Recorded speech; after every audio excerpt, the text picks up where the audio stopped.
যখন বেগম খালেদা জিয়াকে অপমান করা হয় তখনও তারা টেবিল চাপড়ায়, যখন শহীদ প্রেসিডেন্ট জিয়াউর রহমানকে অপমান করা হয় তখনও তারা টেবিল চাপড়ায়। বাংলাদেশে তিনজন জিয়া তিনটি গণভোটের মুখে পড়েছিলেন, একজন শহীদ প্রেসিডেন্ট জিয়াউর রহমান, একজন বেগম খালেদা জিয়া, আর একজন তাদের সুযোগ্য সন্তান জনাব তারেক জিয়া। ওই দুইজন গণভোটে, একজনের গণভোটের মধ্যে দিয়ে আমরা বহুদলীয় গণতন্ত্র পেয়েছি, আরেকজনের গণভোটের মধ্যে দিয়ে আমরা সংসদীয় গণতন্ত্র পেয়েছি। আরেকজনের সামনে, ইতিহাসের সামনে, তিনি এমন একটা ইতিহাসের সামনে দাঁড়িয়ে আছেন যখন এই গণভোটটা বাস্তবায়ন করলে বাংলাদেশের রাষ্ট্র সংস্কার ঘটবে। তিনি এই গণভোটটাকে পুরোপুরি তুলে দিয়েছেন সালাউদ্দিন আহমদ নামে একজন ব্যক্তির হাতে। এবং আমি তাকে বলেছিলাম যে তিনি একজন নির্বাক চলচ্চিত্র, আপনি সিনেমা দেখতে যান না, কী করেন, এটা নিয়ে আমাদের কোনো মাথা ব্যথা নাই। আপনি বাংলাদেশের রাষ্ট্র সংস্কার প্রশ্নে, রাজনৈতিক প্রশ্নে কি সমাধান দিচ্ছেন, আপনার কি বক্তব্য? আপনি খেয়াল করে দেখেন, সেদিন বিরোধী দলের ডাকা মুলতবি প্রস্তাব আর গতকালকে সরকারি দলের ডাকা মুলতবি প্রস্তাব, এই মোটামুটি 4-5 ঘন্টা সংসদে জুলাই সনদ, গণভোট ইত্যাদি নিয়ে আলোচনা হয়েছে। আমরা কি আমাদের মাননীয় প্রধানমন্ত্রীর মুখে একটা বাক্য শুনেছি? আমরা একটা বাক্য শুনি নাই। এই নির্বাক চলচ্চিত্র আমাদের মাননীয় প্রধানমন্ত্রী। আমরা এরকম প্রধানমন্ত্রী চাই নাই, আমরা আপনার মুখে কথা শুনতে চাই। আপনি সংসদে থাকা অবস্থায় কেন আপনি তো একটা ওই যে প্রজ্ঞাপন জারি করেছিল যে ওনার অনুপস্থিতিতে সালাউদ্দিন আহমদ কী কী দায়িত্ব পাবেন, মির্জা ফখরুল ইসলাম আলমগীর কী কী দায়িত্ব পাবেন। এখন আমরা দেখতে পাচ্ছি ওনার উপস্থিতিতেই সেই দায়িত্বগুলো সালাউদ্দিন আহমদ পালন করছেন।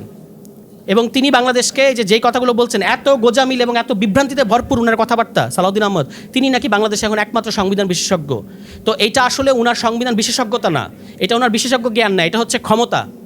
43 মিনিট কথা বলতে পারলে আপনি যা খুশি তাই কথা বলতে পারবেন। ফলে আপনি ওই স্ট্র্যাটেজিক সুবিধাটা ব্যবহার করছেন। 43 মিনিট কথা বলার মানে হচ্ছে প্রত্যেক মিনিটে বাংলাদেশের জনগণের 2 লক্ষ টাকা খরচ হচ্ছে অন্তত।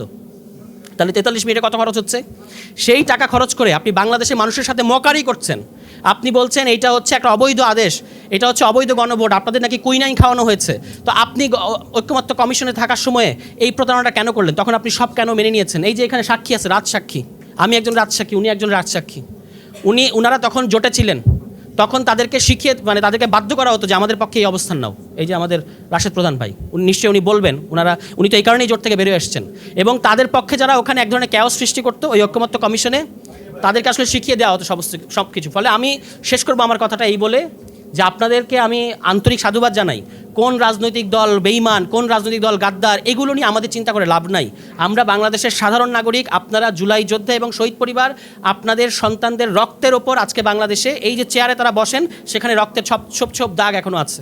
কিন্তু সেইটার সাথে যারা বিট্রে করছে তাদের কাছ থেকে এটা আমাদের আদায় করে নিতে হবে, এর বিকল্প আমাদের সামনে খোলা নাই। আমি আজকের আয়োজকদের ধন্যবাদ জানাতে চাই যে আমাদের শহীদ পরিবার এবং জুলাই যোদ্ধাদের ঐক্যবদ্ধ প্ল্যাটফর্ম থেকে আজকের আপনারা এই একটা খুবই গুরুত্বপূর্ণ এবং অত্যন্ত একটা ক্রিটিক্যাল সময় আপনারা এই আলোচনাটা করেছেন। আপনাদের এটা করার দায়িত্ব ছিল না, কারণ আপনারা আপনাদের সন্তান হারিয়েছেন কিংবা পরিবারের সদস্য হারিয়েছেন, অনেকে অঙ্গহানি হয়েছে নানাভাবে, এখনও নানা ধরনের যন্ত্রণার মধ্যে আছেন। ফলে আপনাদের শুধু ওই ফলটা পাওয়ার কথা ছিল, যে বাংলাদেশটা আমরা চেয়েছি বা যে বাংলাদেশের কারণে গণঅভ্যুত্থানটা ঘটলো, সেই ফলটা আপনাদের এখন ভোগ করার কথা ছিল। কিন্তু এটা খুব দুঃখজনক আমাদের জন্য এবং অত্যন্ত টায়ারিং যে যেটা আমরা অর্জন করেছি বাংলাদেশের মানুষ, সেই জিনিস নিয়ে আবার আমাদেরকে কথা বলতে হচ্ছে, আবার আমাদেরকে রাজপথে নামতে হচ্ছে।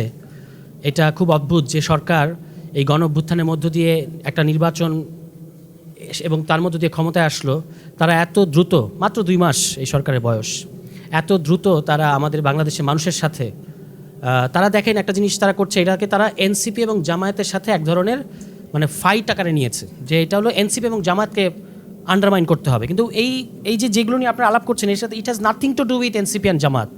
বাংলাদেশে এনসিপি এবং জামাত নাই ধরে নেন, তারপরেও কি আমাদের এগুলো লাগবে না যেগুলো নিয়ে আমরা কথা বলছি? কিন্তু সরকার ওই যে বাকচাতুর্যের মাধ্যমে তাদের কয়েকজন, দেখবেন তাদের কথা তো বলে 2-3 জন, এই কয়েকজনকে দিয়েই তারা হচ্ছে বাকচাতুর্যের মাধ্যমে তারা দেখাচ্ছে যে এনসিপি এবং জামাতকে তারা পরাস্ত করেছে, এক ধরনের মজা পাচ্ছে। কিন্তু বাংলাদেশের কোটি কোটি মানুষকে এর মধ্য দিয়ে তারা যে আসলে কোথায় ঠেলে দিচ্ছে, এটা তাদের কিন্তু কোনো হুঁশ নাই। সংসদে গতকালকে যে ঘটনাটা ঘটেছে, এর একজন আলোচক বলেছেন, সম্ভবত ভাই বললেন, যে তারা এখন জুলাইকে বিভক্ত করার কৌশল নিয়েছে একদল, এবং যে কোনো দল, এই যে ভাইও একটু আগে বললেন, একজন জুলাই যোদ্ধা আহত হন কিংবা শহীদ পরিবার হন, তিনি যদি আগে কোনো বিএনপির অনেক লোক জুলাই যোদ্ধা, অবশ্যই তাদের অনেক শহীদ আছে, কিন্তু যখন আপনি দলীয় স্বার্থে তাদেরকে ব্যবহার করছেন, এটা খুব খারাপ। এবং বেশিরভাগ জুলাই যোদ্ধা এবং শহীদ পরিবার কিন্তু এই ব্যাপারটা সম্পর্কে আনঅ্যাওয়্যার এবং একটা খুবই ঘৃণ্য কাজে বিরোধী দলের সাথে বিরোধী দলকে আন্ডারমাইন করার জন্য তারা গতকালকে এই প্লটটা সাজিয়েছিল। আমরা এটা তীব্র নিন্দা জানাই যে আমরা জুলাই পরিবারের সাথে আমাদের সবার সম্পর্ক আছে, বিএনপির সম্পর্ক আছে, আমাদের সম্পর্ক আছে, আমাদের ডাকে তারা আসেন, তারা ডাকলে আমরা যাই, এই সম্পর্ক থাকবে, কিন্তু এটা নিয়ে আমরা রাজনীতি করতে পারি না। গতকালকে আপনারা এই ন্যাক্কারজনক রাজনীতিটা করেছেন। এবং এরপরে মাননীয় স্বরাষ্ট্রমন্ত্রী, যিনি আমাদের এখন বাংলাদেশের জীবন্ত সংবিধান, জীবন্ত আদালত হয়ে গেছেন, তিনি গতকালকে একটা কথা বললেন, আপনারা খেয়াল করেছেন। তিনি বললেন যে সংস্কারটা কোথায় পেলেন? সংবিধান সংশোধনী করা যায়, সংবিধান রহিত করা যায়, সংবিধান বাতিল করা যায়, সংস্কার করা যায় না। তো আপনাদের যে 31 দফার 1 নম্বর দফা, এটাই তো আপনি পড়েন নাই। 31 দফার 1 নম্বর দফায় আপনারা বলেছেন সংবিধান সংস্কার কমিশন করবেন আপনারা। তো আমরা আপনাদের কাছে আহ্বান জানাতে চাই, এই আলোচনার মধ্য দিয়ে আমি আমার ব্যক্তিগত জায়গা থেকে আহ্বান জানাতে চাই যে সমস্ত কিছু আপনারা কিছুই বাস্তবায়ন করবেন না, আমরা বুঝতে পেরেছি। সংবিধান সংস্কার কমিশন করেন। আমরা দেখতে চাই সংবিধানের ফ্রেমওয়ার্কের মধ্যে থেকে কিভাবে আপনি সংবিধান সংস্কার কমিশন করতে চান। আপনারা তো আপনাদের দলীয় ইশতেহার বাস্তবায়ন করবেন, আপনাদের তো 31 দফা বাস্তবায়ন করবেন, এটা তো আপনারা কথা দিয়েছেন বাংলাদেশের মানুষকে। তো সেখানে তো আপনারা সংবিধান সংস্কার কমিশনের কথা বলেছেন, তো সেই সংবিধান সংস্কার কমিশনটা করেন, সেটাও তো করছেন না। আপনারা সংশোধনী কমিটি করতে চাচ্ছেন। এখন সংশোধনী, কালকে দেখেন তারা বাংলাদেশের ইতিহাসে প্রথমবারের মতো কোনো সরকার একটা মুলতবি প্রস্তাব এনেছে। সেই মুলতবি প্রস্তাবটা কি? যে জুলাই সনদ নিয়ে তারা আলোচনা করবে। মূলত জুলাই সনদকে তারা ওই সংশোধনীর মধ্যে ঢুকাতে চাচ্ছে। এর ফলে যেটা হবে, জুলাই সনদটাকে কেউ আদালতে চ্যালেঞ্জ করতে পারবে এবং আলটিমেটলি বাতিল হয়ে যাবে। তাহলে আপনি যেটাকে মুলতবি করতে চাচ্ছেন, মানে মুলতবি আলোচনা করতে চাচ্ছেন, যেটা বিষয়ে আলটিমেটলি যেটা আসলে এক ধরনের অস্তিত্বের হুমকির মধ্যে পড়ছে আমাদের জুলাই সনদ, সেই আলোচনায় কেন বিরোধী দল অংশ নেবে? এবং আপনারা একটা রাজনীতি করছেন এখানে। আগের মুলতবি প্রস্তাব যখন বিরোধী দল বলল যে গণভোট এবং সংবিধান সংস্কার পরিষদ এটার ব্যাপারে ফয়সালা হওয়া দরকার, সেই মুলতবি প্রস্তাবের ব্যাপারে সিদ্ধান্ত না হয়ে তারা আরেকটা সরকার মুলতবি প্রস্তাব আহ্বান করেছে। এটা কিন্তু বাংলাদেশের সংসদ ইতিহাসে অভিনব একটা ব্যাপার। অনেক অভিনব ব্যাপারে অবশ্য ঘটছে। সংসদ নেতা বসে থাকেন এবং তার পক্ষে আরেকজন বলেন যে আমি সংসদ নেতার পক্ষে বলছি। গতকালকে আপনারা দেখেছেন। এটাও কিন্তু বাংলাদেশের পার্লামেন্টারি ইতিহাসে একটা নতুন ঘটনা। তো বিএনপি এরকম অনেক নতুন নতুন ঘটনা আমাদেরকে উপহার দিচ্ছে। দ্বিতীয়ত দেখবেন তিনি মানে সালাউদ্দিন আহমদ নাকি বাংলাদেশে এত সংবিধান বোঝেন যেটা আর কেউ বোঝেন না। তিনি গতকালকে আবারও বলেছেন সংসদ সার্বভৌম। তার রেফারেন্সটা কি? রেফারেন্স হচ্ছে সংবিধানের অনুচ্ছেদ 1, যেখানে বলা আছে প্রজাতন্ত্র, সার্বভৌম প্রজাতন্ত্র। বাংলাদেশ একটা সভরেন রিপাবলিক। তো বাংলাদেশ হচ্ছে একটা সভরেন রিপাবলিক। আপনারা শব্দটা খেয়াল করবেন। অনুচ্ছেদ 7-এ বলা আছে এই সভরেন রিপাবলিকের মালিক হচ্ছে বাংলাদেশের জনগণ। অনুচ্ছেদ 1-এ বলা আছে আমাদের এই রিপাবলিকটা সভরেন। অনুচ্ছেদ 7-এ বলা হচ্ছে এই সভরেন রিপাবলিকের মালিক হচ্ছে বাংলাদেশের জনগণ। এখান থেকে আপনি কিভাবে সিদ্ধান্তে পৌঁছালেন যে সংসদ হচ্ছে সার্বভৌম? এটা হচ্ছে ওই যে ছোটোবেলায় আমরা লজিক্যাল ফ্যালাসির চর্চা করতাম যে মানুষ গরু খায়, গরু ঘাস খায়, সুতরাং মানুষ ঘাস খায়। আপনি তো সেই দিকে যাচ্ছেন, কিন্তু আপনি নাকি বাংলাদেশে এই মুহূর্তে অপ্রতিদ্বন্দ্বী সংবিধান বিশেষজ্ঞ। আশ্চর্য হয়ে গেলাম। এরপর দ্বিতীয় আসেন আরেকজন আমাদের আইনমন্ত্রী। তিনি আদালতে অনেকদিন প্র্যাকটিস করেছেন, তো মিথ্যাটা মাশাআল্লাহ দারুণ বলতে জানেন। এবং মিথ্যা বললে আবার সমস্যা আছে, ওনাদের সংসদীয় ভাষা হচ্ছে অসত্য। তো ওনারা অসত্য কথাটা উনি কীভাবে বলেছেন? উনি বলছেন বিরোধী দল ওই গুমের যে অধ্যাদেশ, এই অধ্যাদেশে নাকি বিরোধী দলের এমপিরা পড়েন নাই। আপনি নিজে পড়েন নাই, আমি চ্যালেঞ্জ করে বলছি আপনাকে। আপনি যদি পড়তেন, আপনি দেখতেন যে গুম অধ্যাদেশের মধ্যে লেখা আছে যে সর্বোচ্চ শাস্তি মৃত্যুদণ্ড। আপনি কীভাবে বললেন যে সেখানে 10 বছরের শাস্তি দেওয়া আছে এবং এটা নাকি অবিচার করা হবে গুমের ভিকটিমদের সাথে? তারা এখানে দেখবেন দুটো অসত্য কথা তিনি বলেছেন। 1 নম্বর কথা যে 1973 সালের যে আইসিটি অ্যাক্ট, মানবতা বিরোধী আইন, সে আইনে নাকি গুমকে সংজ্ঞায়িত করা হয়েছে। কিন্তু সেখানে কোন গুমকে সংজ্ঞায়িত করা হয়েছে? যেটা সিস্টেম্যাটিক এবং ওয়াইড স্প্রেড গুম। কিন্তু একটা বিচ্ছিন্ন সুনির্দিষ্ট একটা গুমের ঘটনা, যেটা সাম্প্রতিক বিগত রেজিমে আমরা দেখেছি, এই ঘটনার এটাকে অপরাধ হিসেবে আমলে নিয়ে এটার তদন্ত এবং এটার বিচার করার স্কোপ ওই মানবতা বিরোধী আইনের মধ্যে নাই। আপনি আইনমন্ত্রী হয়ে এটা বোঝেন না? না বুঝলে আমাদের কাছ থেকে শেখেন। দ্বিতীয় তিনি যে অসত্য কথাটা বলেছেন সেটা হচ্ছে ওই যে মৃত্যুদণ্ডের বিধান নাকি এই ইয়েতে নাই, আপনার এই যে নতুন যে অধ্যাদেশটা যেটা বাতিল করে দিচ্ছে সেখানে নাকি নাই। কিন্তু সেখানে তো পরিষ্কার ভাষায় ওই 4 নম্বর অনুচ্ছেদের মধ্যে বলা আছে যে সর্বোচ্চ শাস্তি হবে মৃত্যুদণ্ড। শুধু তাই না, যাবজ্জীবনও হতে পারে।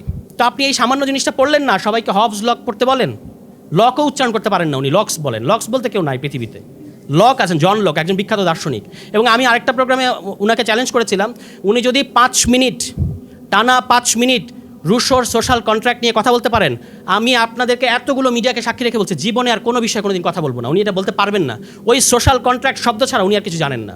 কিন্তু খুবই এখানে এসে হম্বিতম্বি করছেন, দেখাচ্ছেন যে উনি খুব এগুলো পড়ে ফেলেছেন। আসলে এগুলো কিছু পড়েন নাই, মিথ্যাচার করছেন উনি পরিষ্কার ভাষায়। আমরা যেহেতু সংসদে নাই, অসত্য বলার দায় আমাদের নাই, মিথ্যা বলছেন উনি। আচ্ছা, এই দুইটা ছাড়াও একটা খুবই ডেঞ্জারাস জিনিস এই সরকার করছে, যেটা আমরা কিন্তু কেউ খেয়াল করছি না। সরকার একটা জুলাই অধ্যাদেশ, দায়মুক্তির অধ্যাদেশ করেছে, আপনারা জানেন। আমরা সবাই, আমাদেরকে সরকার বলার চেষ্টা করছে যে তারা দায় মুক্তির অধ্যাদেশটাকে আইনে পরিণত করছে, সুতরাং আমাদের কোনো সমস্যা নাই। এখানে একটা সূক্ষ্ম শুভঙ্করের ফাঁকি এই সরকার করে যাচ্ছে, প্রতারণা করছে মানুষের সাথে। কিভাবে? তারা ওখানে বলেছেন, একই সাথে মিলিয়ে পড়বেন যে মানবাধিকার কমিশন অধ্যাদেশটা কিন্তু তারা বাতিল করছে, যার মানে হচ্ছে যে আপনি আইন শৃঙ্খলা বাহিনী যদি কোনো অপরাধে জড়িত থাকে সেটার তদন্ত বা বিচার কিন্তু মানবাধিকার কমিশনার করতে পারবে না। আচ্ছা, এবার জুলাই অধ্যাদেশে আপনি কি বলেছেন? এখানে পুলিশের সাথে জুলাইয়ে যে সংঘর্ষ হয়েছে বা পুলিশের সাথে জনগণের যে এনকাউন্টার, এটাকে দুটো ভাষায় ব্যক্ত করা হয়েছে। এক নম্বর ভাষা এটা রাজনৈতিক প্রতিরোধ, আরেক নম্বর ভাষা হচ্ছে সাধারণ অপরাধ। এখন কোনটা সাধারণ অপরাধ আপনারা অধ্যাদেশটা আবার ভালো করে পড়ে দেখবেন, কোনটা সাধারণ অপরাধ কোনটা রাজনৈতিক প্রতিরোধ এটা কে ফয়সালা করবে। এখন যদি এই মানবাধিকার অধ্যাদেশ কমিশনটা থাকতো, এটা মানবাধিকার কমিশনের করার কথা নিরপেক্ষভাবে, কিন্তু এই অধ্যাদেশটা বাতিল করে দেওয়ার কারণে পুরনো যে মানবাধিকার কমিশনের যে আইনটা আছে 2009 সালে, এটা কিন্তু ফেরত আসছে। এবং সেই আইন অনুযায়ী আপনি আইন শৃঙ্খলা বাহিনীর বিরুদ্ধে মানবাধিকার কমিশন কোনো তদন্ত করতে পারবে না। এটার মানে কি? কোনটা রাজনৈতিক প্রতিরোধ এবং কোনটা সাধারণ অপরাধ এটা কে ফয়সালা করবে? পুলিশই করবে। পিওর কনফ্লিক্ট অফ ইন্টারেস্ট, অর্থাৎ সরকার নিজের কাছে সূক্ষ্মভাবে এমন ক্ষমতা রাখছে যে প্রয়োজনে তারা যে কোনো কাউকে এটা দিয়ে হয়রানি করতে পারবে। কিন্তু তারা আবার আপনাকে আমাকে বলবে যে আমরা তো জুলাই এটাকে অধ্যাদেশকে দায়মুক্তি দিয়েছি। ফলে এই জিনিসটা আমাদেরকে খুব পরিষ্কারভাবে খেয়াল করা উচিত যে সরকার এখানে খুবই সূক্ষ্ম পর্যায়ের একটা 2 নম্বরই আমাদের সাথে করে যাচ্ছে। এখন এই যে গুম, মানবাধিকার, পুলিশ কমিশন, এগুলো নিয়ে কথা বলতে বলতে আমরা কিন্তু অত্যন্ত গুরুত্বপূর্ণ আর কয়েকটা নিয়ে কথা বলছি না। ব্যাংক রেজুলেশন অধ্যাদেশ তারা বাতিল করে দিয়েছে, তারা মহা হিসাব নিরীক্ষক অধ্যাদেশ বাতিল করে দিয়েছে, তারা মাইক্রো ফাইন্যান্স অধ্যাদেশ বাতিল করে দিয়েছে। এগুলোর সহজ মানে হচ্ছে কোনো হিসাব বিকাশ সরকার বাংলাদেশের মানুষকে দেবে না এবং তারা ব্যাংকিং খাতে লুটপাটটা যেন নির্বিঘ্নে করতে পারে, সেটা নিয়ে যেন তাদেরকে ধরা না যায়, এই ব্যবস্থা তারা করে ফেলেছে। ফলে 2 মাসের সরকার, আপনারা তো, আমি খুব দুঃখিত যে আপনারা আলোচনা করছেন জুলাই সনদ এবং গণভোট নিয়ে। অধ্যাদেশগুলো নিয়ে সরকার যেটা করেছে, যেগুলো আমাদের তদারকি প্রতিষ্ঠান, সেই প্রতিষ্ঠানগুলোকে স্বাধীনতাটাকে খর্ব করার জন্য অধ্যাদেশগুলোকে বাতিল করে দিয়েছে। এরই মধ্য দিয়ে সংস্কারের 40% এই সরকার ইতিমধ্যেই কবর রচনা করে ফেলেছে। এই প্রতিষ্ঠানগুলো যদি স্বাধীন না থাকে তাহলে আমাদের জুলাইয়ের যে রাষ্ট্র সংস্কার, রাষ্ট্র মেরামত, এটা কিন্তু আর হবে না। ফলে আমি আপনাদেরকে আহ্বান জানাবো যে তারা এখন বলছে যে তারা জুলাই সনদ অক্ষরে অক্ষরে বাস্তবায়ন করবে। অন দ্য আদার হ্যান্ড, তারা যে সকল অধ্যাদেশ আমাদের জবাবদিহির কালচারটা ফিরিয়ে আনার জন্য দরকার, সেই সমস্ত অধ্যাদেশ তারা বাতিল করে দিচ্ছে এবং তারা বলছে যে তারা তাদের দলীয় ইশতেহার বাস্তবায়ন করবে। এই যে গুরুত্বপূর্ণ অধ্যাদেশগুলো তারা বাতিল করে দিচ্ছে না, অন্তর্বর্তী সরকারের একটা অধ্যাদেশকে তারা রেখে দিচ্ছে। সেটা কোনটা? স্থানীয় সরকার অধ্যাদেশ। সেখানে ওই বিশেষ পরিস্থিতিতে তখন আওয়ামী লীগের জনপ্রতিনিধিদের, যারা আসলে বিভিন্ন ধরনের বিতর্কিত এবং অবৈধ নির্বাচনের মধ্যে দিয়ে ক্ষমতা এসেছিল, তাদেরকে অপসারণের জন্য বিশেষ পরিস্থিতিতে তৎকালীন অন্তর্বর্তী সরকার একটা অধ্যাদেশ করেছিল, স্থানীয় সরকার অধ্যাদেশ। এই অধ্যাদেশটা কিন্তু এই সরকার বাতিল করছে না, এটাকে আইনে পরিণত করছে এবং সেখানে লিখে রাখছে যে সরকার চাইলে যে কোনো জনপ্রতিনিধিকে কলমের এক খোঁচায় অপসারণ করতে পারবে। এই ক্ষমতা সরকার নিজের কাছে রাখছে এবং তারা তাদের দলীয় ইশতেহারের মধ্যে বলেছে তারা কখনো প্রশাসক নিয়োগ দেবে না, কিন্তু এখন আমরা দেখতে পাচ্ছি তারা আসলে প্রশাসক নিয়োগ দিয়েছে। ফলে যেগুলোতে তাদের নিজেদের ক্ষমতা বৃদ্ধি করা যাবে সেই অধ্যাদেশগুলোকে তারা আইন বানিয়েছে, আর যে অধ্যাদেশগুলো বাস্তবায়ন করলে, আইনে পরিণত করলে তারা জবাবদিহি এবং অ্যাকাউন্টেবিলিটির মধ্যে থাকবে, সেই অধ্যাদেশগুলোকে তারা বাতিল করে দিয়েছে। এই হচ্ছে বর্তমান বিএনপি সরকার। এবং তারা ওই যে টেবিল চাপড়ায়, যখন বেগম খালেদা জিয়াকে অপমান করা হয় তখনও তারা টেবিল চাপড়ায়, যখন শহীদ প্রেসিডেন্ট জিয়াউর রহমানকে অপমান করা হয় তখনও তারা টেবিল চাপড়ায়। বাংলাদেশে 3 জন জিয়া 3টি গণভোটের মুখে পড়েছিলেন, একজন শহীদ প্রেসিডেন্ট জিয়াউর রহমান, একজন বেগম খালেদা জিয়া, আর একজন তাদের সুযোগ্য সন্তান জনাব তারেক জিয়া। ওই 2 জন গণভোটে, একজনের গণভোটের মধ্যে দিয়ে আমরা বহুদলীয় গণতন্ত্র পেয়েছি, আরেকজনের গণভোটের মধ্যে দিয়ে আমরা সংসদীয় গণতন্ত্র পেয়েছি।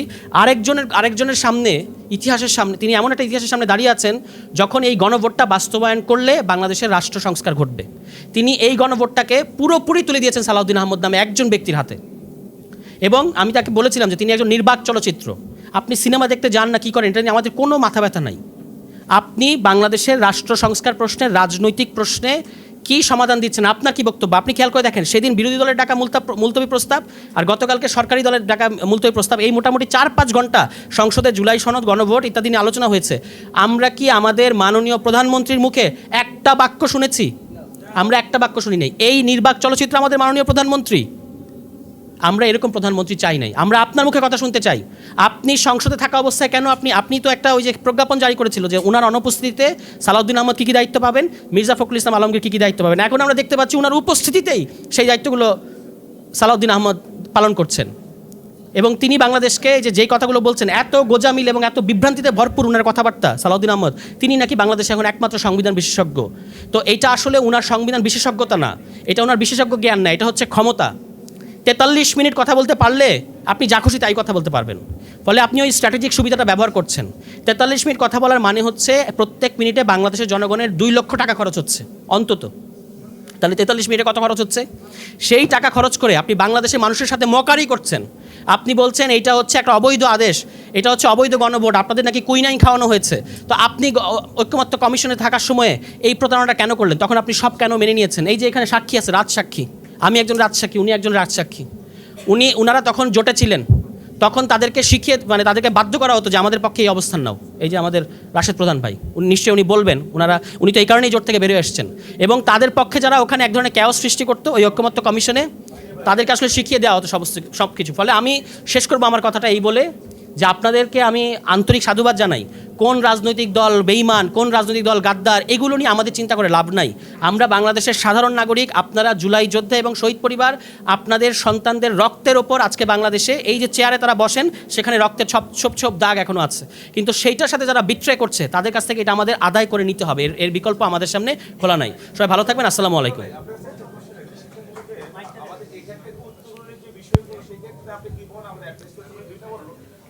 বিরোধী দল আছে, আমাদের সম্মানিত বিরোধী দল যারা আছে, আমাদের বিক্ষোভী আইনজীবী যারা আছে, সুমান আছে এবং সামাজিক যারা আছে, এদের কাছে তো স্পষ্ট খোলা রাখা উচিত। তাদের দিক থেকে আমরা কি ধরনের সহযোগিতা পেতে পারি এই থেকে জুলাই সনদ বা আমাদের যে জাতির যে অধিকার বাস্তবায়নের জন্য, এই বাস্তবায়নের জন্য আমরা কেমন ধরনের আপনার দিক থেকে সহযোগিতা আচ্ছা, হ্যাঁ,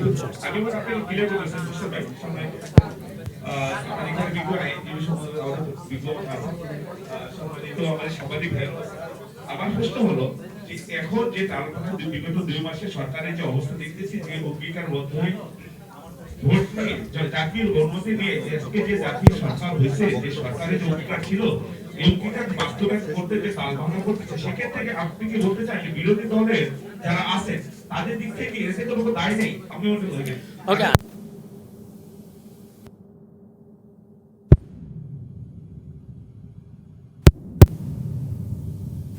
দ্বিতীয় কথা হচ্ছে আমাদের আইনজীবীদের সমাজ যারা ক্ষেত্রে বিপদ তৈরি করেছে এবং আপনি তারা বিগত 8 মাস বলেন 10 মাস বলেন আমরা যে ঐক্য করেছিলাম এখানে সবাই সম্মিলিত ছিল, সেখান থেকে আমাদের এদেরকে দায়বদ্ধ করে এখানে দায়বদ্ধ আছে কিনা এবং সেখান থেকে আমরা কি ধরনের সহযোগিতা পাই আগামীতে জুলাই সনদ বাস্তবায়ন করার জন্য। আমি ভয়েস অফ জুলাই সভাপতি হিসেবে আমি আপনার কাছে জানতে চাই আমরা কি করণীয় আগামী। এটা আমি একটু সংক্ষেপে বলি, যেহেতু আরও আলোচকরা আলোচনা করবেন। আমরা কিন্তু পরস্পরকে চিনতাম না। 5 আগস্ট আমাদের মধ্যে একটা সম্পর্ক তৈরি করেছে এবং এটা একটা খুবই অর্গানিক সম্পর্ক। আপনাদের মনে থাকবে, আমি মনে করি যে আমরা একটা ক্রাইসিসের মধ্যে পড়েছিলাম, যেমন সত্য আমরা অনেক অগ্রসর অবস্থায়ও আছি। সেটা কিভাবে? যখন 2011 সালে আওয়ামী লীগ তত্ত্বাবধায়ক সরকার বাতিল করেছিল, তখন তৎকালীন বিরোধী দল বিএনপি এবং জামায়াতে ইসলামী এই দাবিটা জানাচ্ছিল যে না, নির্দলীয় সরকারের অধীনে নির্বাচন করতে হবে। তখন কিন্তু সিভিল সোসাইটি বলেন, সাধারণ নাগরিক সমাজ বলেন, তারা কিন্তু এই ইস্যুটাকে তখন পিক করে নাই, কারণ তারা মনে হয়েছে যে কোট আনকোট মৌলবাদী শক্তি এর ফলে সুবিধা পাবে। কিন্তু আমরা এখন ইতিহাসে যে পর্বে এসে দাঁড়িয়ে আছি, আপনি দেখতে পাচ্ছেন যে এই যে গত 8-10 দিন বিভিন্ন ধরনের আলোচনা আয়োজন হচ্ছে, প্রতিবাদ হচ্ছে, এবং এই পুরো জিনিসটাকে আপাত অর্থে মনে হচ্ছে যে সরকার যেহেতু 2/3 ক্ষমতা নিয়ে এসছে, অত্যন্ত হেলদি একটা সরকার, তাকে কিছুই করা যাবে না। কিন্তু আমাদের এই প্রতিবাদ, প্রত্যেকটা শব্দ, প্রত্যেকটা কথা আসলে সরকারের যে এই যে নিরেটত্ব, এটার মধ্যে একটা ফাটল ধরাচ্ছে। এবং আমাদের এতগুলো মতকে তারা অগ্রাহ্য করে বাংলাদেশের রাষ্ট্র পরিচালনা করবে, এটা হতে পারে না। কোনো একটা আলোচনায় আমাদের সম্মানিত শহীদুল আলম তিনি কিন্তু বলেছেন যে আপনাদের চেয়ে অনেক বেশি শক্তিশালী ছিলেন আওয়ামী লীগ, এবং সেই আওয়ামী লীগ বাংলাদেশের মানুষকে যখন অগ্রাহ্য করেছে, বাংলাদেশের মানুষের অভিপ্রায়টাকে, তখন তারা বাংলাদেশে টিকে থাকতে পারে নাই। ফলে যদি আপনি বাংলাদেশের টিকে থেকে রাজনীতি করতে চান, এটা বিএনপি কেন, যে কোনো রাজনৈতিক দল, আপনাকে গণরায়ের অধীন থাকতে হবে। এবং বিরোধী দল তার দায়িত্ব পালন করার চেষ্টা করছে, তাদের নিশ্চয়ই সীমাবদ্ধতা আছে, এবং তাদের আপনারা যদি মনে করেন সেখানে সমালোচনা করার কোনো বিষয় আছে, তাদেরকে আপনারা অবশ্যই করবেন। কিন্তু সরকার কিন্তু আমাদের মধ্যে দূরত্ব সৃষ্টি করতে চায়, আমরা যেন এই ফাঁদে না পড়ি। এবং এটা আদালতেও তারা নিয়ে গেছে, ওই যে আপনার গণভোট এবং আদেশকে আদালতে নিয়ে গেছে, সেখানেও আমাদের বিজ্ঞ আইনজীবীরা ফাইট করবেন। যত ফ্রন্ট আছে ফাইট করা, লড়াই করা, সেই সমস্ত ফ্রন্টেই আমাদেরকে রাজনৈতিক, আইনি, সংসদের ভেতরে বাইরে, রাজনৈতিক দলের ব্যানারে, রাজনৈতিক দলের বাইরে, এবং আমি মনে করি আমরা যারা রাজনৈতিক দল করি, আমাদের প্রতিবাদের চেয়ে আপনাদের প্রতিবাদটা অনেক বেশি স্ট্রং। কারণ আমরা প্রতিবাদ করলে বলে ওরা তো রাজনৈতিক দল করে, সরকারের বিরোধিতা করবে, এটা খুবই স্বাভাবিক। কিন্তু আপনারা যখন বলেন আপনাদের সন্তান হারানোর পরে, আপনাদের পরিবারের সদস্য হারানোর পরে আপনাদের কথার একটা অন্যরকম ভ্যালু আছে, আপনাদের প্রতিবাদের একটা অন্যরকম ভ্যালু আছে। আপনারা শুধু বলবেন যে আমার সন্তান যে কারণে রক্ত দিয়েছিল আমি সেটা ফেরত চাই। এই প্রশ্নে আপনারা যদি রাজপথে থাকেন এবং সরকার নানা টালবাহানা করে আপনাদেরকে নানা ধরনের টোপ সৃষ্টি করার চেষ্টা করবে, সেইটাতে আপনারা ফাঁদে না পড়ে যদি যেটা বাংলাদেশের মানুষের জন্য প্রয়োজন সেই ভূমিকাটা রেখে যেতে পারেন, তাহলে বাংলাদেশের মানুষ এবং আগামী প্রজন্ম আপনাদেরকে ব্যাপকভাবে স্মরণ করবে বলে আমি মনে করি। ধন্যবাদ।